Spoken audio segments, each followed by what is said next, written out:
Starting it off with a common one. I see this so often, and this is a trap you should not fall into. It's a trap from both directions. Direction number one, this guy right here, okay? He stopped back because he doesn't want to block this left turn, which is a nice thing to do. Cool, it's a math problem. Traffic is a math problem. It doesn't care if you're nice or not. The equation does not want you to sit there, because this person is going to stop thinking they're going to be quote unquote nice, and then this person is going to fall for it, and you know what's going to happen.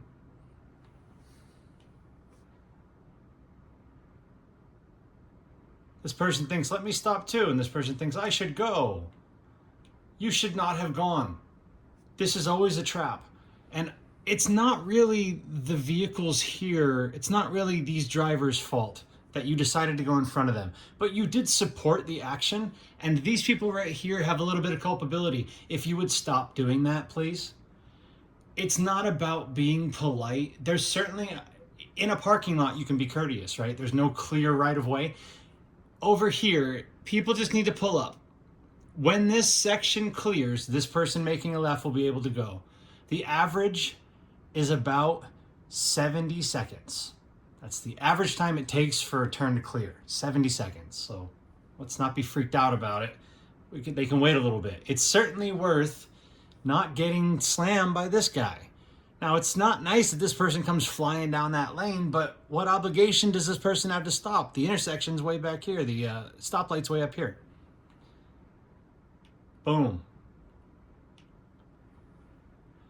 Whew, that is unfortunate, because this driver over here is, you might get insurance companies trying to do an 80-20, 90-10. Sometimes they throw that out. But realistically, the fault should be shared between these two drivers and this driver, who all conspired to ruin this person's day. But really, that driver over there, going to be charged. Probably going to be the majority at fault, if not 100%. This person's insurance might argue 100% for that person. All could be avoided. It's also one of those things where it's like, you can go a little further and find a green arrow, make a protected left, or maybe make the protected left and go back through the parking lot. Making a left across 3 lanes plus a turn, 4 lanes of traffic, never a great idea, just in general.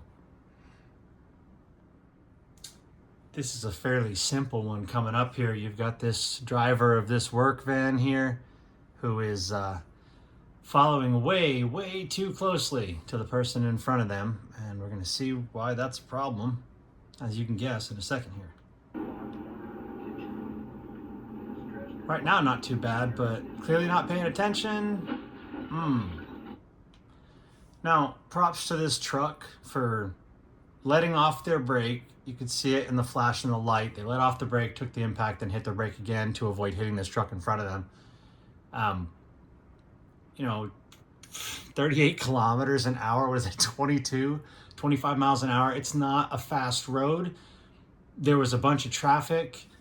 I will almost guarantee you that whoever was in this van was on their phone. It's never worth it to be on your phone. If it's that desperate that you do something with your phone, just pull over and take the 2 or 3 minutes, because that is an expensive accident, especially if it ends up costing you your job. So props to this guy for having enough room, but again, leaving that safe distance, not following too closely, you just prevent this type of a headache. Because, rear-end collisions suck. What's crazy about this next one, you want to talk about a distracted driver. In this clip, based off the travel time that you can see, just what they posted of this clip, there's 8 full visible seconds. 8 seconds. And you may not be able to see it unless you zoom in, but right here, a bunch of people waiting to go left on 2 red left turn arrows. No one is waiting at the light here. There's no red brake lights in front of them, but both of those are red. Both of those lights are red.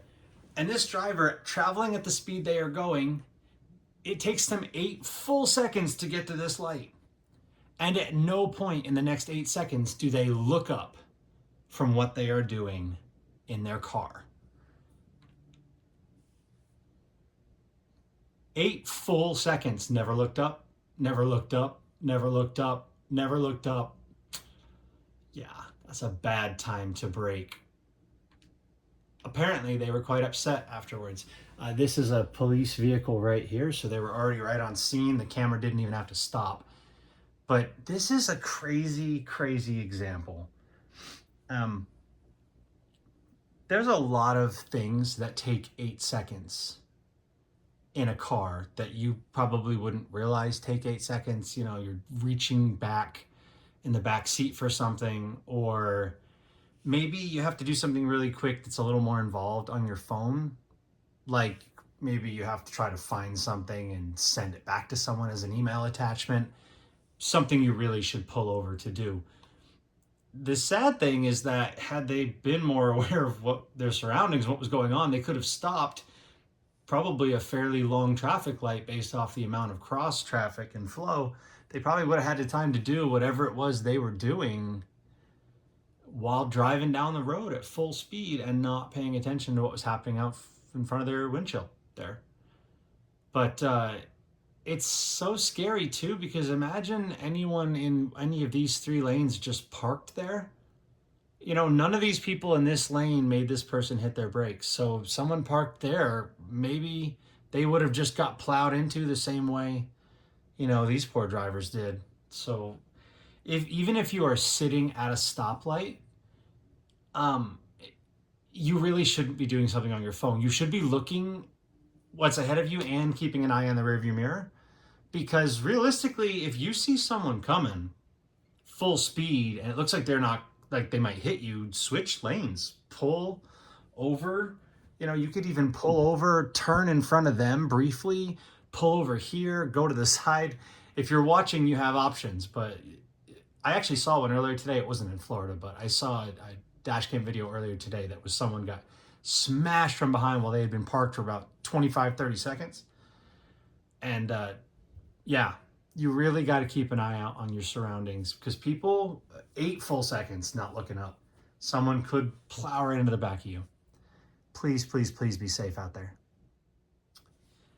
Got one here. Looks like it might be along the turnpike. Not 100% sure, but we do have a decent amount of information going on here. They're doing 80 miles an hour. We can see that bottom left corner. Not unreasonable for Florida.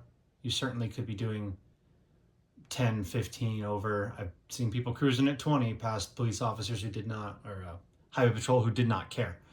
They seem to really be focusing in on super speeders anyway. And there's certainly a large selection of people driving much faster than 80. My only real comment on this one is just the positioning right here. You have so much room between you and the vehicle in front of you. But remembering that driving is a math equation for everyone involved, right? When you don't leave room, like, I don't know if you're passing this person, you know, this person might be going slower. They might be trying to pass you around the right. There's lots of different driving techniques, right? But as much as possible, try not to match speed with the people next to you, one lane or the other. You know, go a little bit faster, a little bit slower, slow down by 1 mile an hour, go up by 1 or 2. Because a situation like this, where the wood's going to fly out of this truck, this Jeep swerves, and I don't think it's a great move because they're pretty close to the front of this car. They don't seem to check. And it's like, if you had given a little more room for people to be able to swerve, you may not have had to hit your brakes. Off they go. The Jeep swerves pretty early, and I don't know really looked before they did. But they didn't slow down tremendously. They're only down to 74. So it looks like there was just enough room for the Jeep to sneak over. But it is one of those situations where it's like, as much as possible, you want to create a bubble, a cushion around your vehicle where you can travel freely in the event of an emergency. And the more you can drive in a little cushion or bubble, the better. I like to try when I'm going down the freeway, especially like the turnpike or 95. If you can get to a point where there's a bunch of vehicles bunched up ahead of you and a bunch kind of caught with some slow traffic behind you, just sit right in that little zone. Speed up to stay ahead of them, slow down to stay behind the other ones up ahead. Try to stay in that little open area window. then it's really just road conditions and your tires you have to deal with. But I'm glad everyone was safe in this. Good job for slowing down in time, but really you need to leave a big enough gap for people to be able to swerve, and also understand that they're going to probably swerve. Swerving left is kind of crazy if you think about it, because the left lanes travel at a much faster pace. So if you can possibly swerve right, but definitely be aware of your surroundings. I find this one kind of interesting because it seems like sometimes people will post a video and I don't know, maybe in their mind they think they're in the right, or they just want to prove some point or show that somebody was driving poorly, but there's a fair share of poor driving. Starting off here, you'll notice there's some solid white lines right there. Solid white lines mean that at this point in the intersection, you should stay in your lane. You're not supposed to be switching between them or crossing solid white lines. It's just an indicator that you, as the driver, should stay within those white lines when traveling. So the fact that they start off by crossing this white line to get into this empty lane, I mean, you could have gotten into it earlier, but like right now, you're technically breaking the law to move over. Start by moving over, and then this blue car is going to not maintain their lane. Or maybe technically they're going to go into that left lane and cut across. Trying to do both. Eventually they will give up and go back to their lane. I don't really understand why this was posted, but it is insightful, and it's, I think, educational for two reasons. One, if you're going to start by breaking the law, it's really weird to get mad about somebody also breaking the law. I mean, just because they're getting in front of you, it's like you technically should have been 2 or 3 cars behind them, staying in that lane. Then they would have been able to get over into that lane and you could have moved to either one. So yeah, it's just an odd that you would share this. The second thing is that when you hold your horn that long, you really irritate people. And like, maybe that's just an old person that wasn't paying attention, somebody on their phone, could be a young person. Kind of sounds like this is a young person driving. It could also be a frazzled, burnt out, gun wielding lunatic. And this is just the straw that broke the camel's back, because they didn't want to listen to someone's horn for like 8 full seconds. Like, was it really harming you that they got in front of you? If someone is going to drive poorly, would you rather they drive poorly and don't pay attention behind you or in front of you? Because rear end collisions generally happen by getting hit in the rear end. So like, if I see someone driving really poorly, like you see a lot of examples on here of people driving behind drunk drivers, and they'll be like weaving all over the place and they're going really slow, but they're staying behind them. Yeah. That's the place to stay, because drunk drivers don't follow traffic laws or traffic lanes or stop for stop signals or stop lights or brake lights. So yeah, don't lay on your horn. You're just inviting drama. Like, what if this person had decided, instead of getting over and being all huffy about it, what if they had decided to just lay on their brakes for no reason?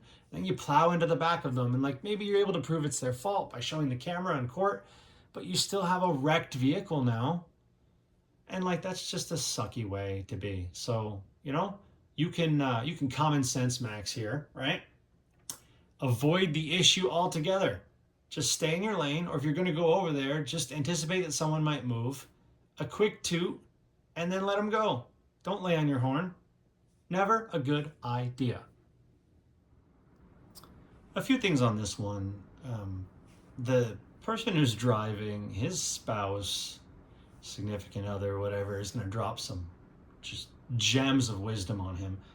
But he rolls up to this stop sign, doesn't seem to come to a full stop. I get that this seems to be like like maybe a side street with multiple businesses or restaurants off of it, but watch what happens here. Gets up to this. That person's been waiting to turn, clearly.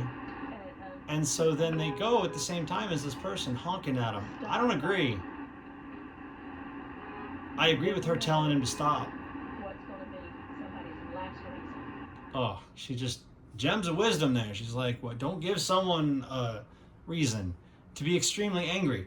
And like slamming on your brakes, right? Like, first off, you didn't fully stop. Even if you came to a slight full stop, this person had been waiting there.